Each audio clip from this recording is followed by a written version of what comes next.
Conquering confusion. Modal verbs made simple. Hello, English learners. Today we're going to take a deep dive into a critical part of English grammar, modal verbs.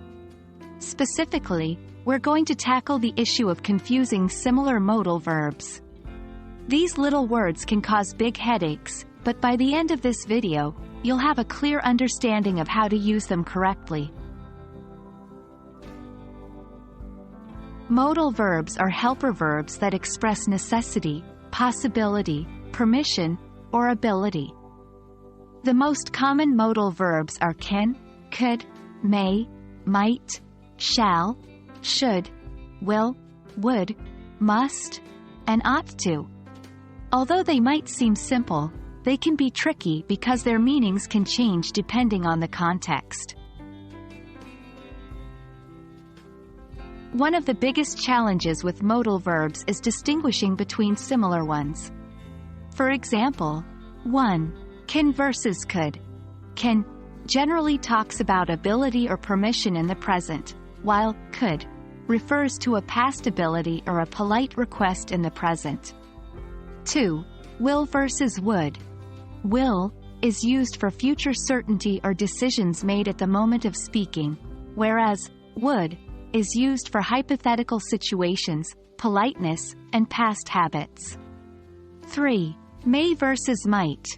Both these modal verbs express possibility, but may is usually used when the possibility is more likely, and might when it's less likely.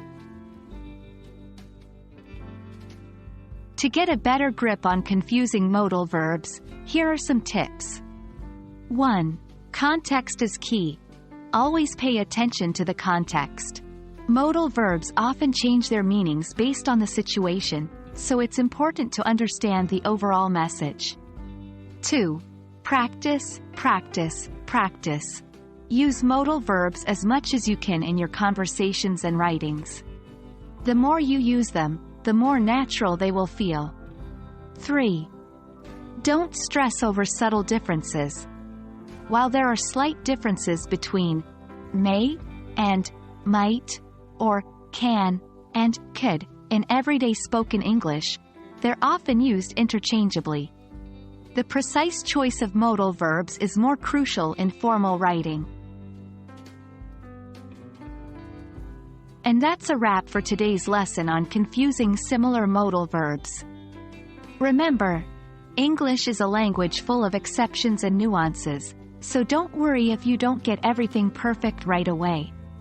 Keep practicing, and you'll get the hang of it. We hope this video was helpful in clearing up some of the confusion around modal verbs.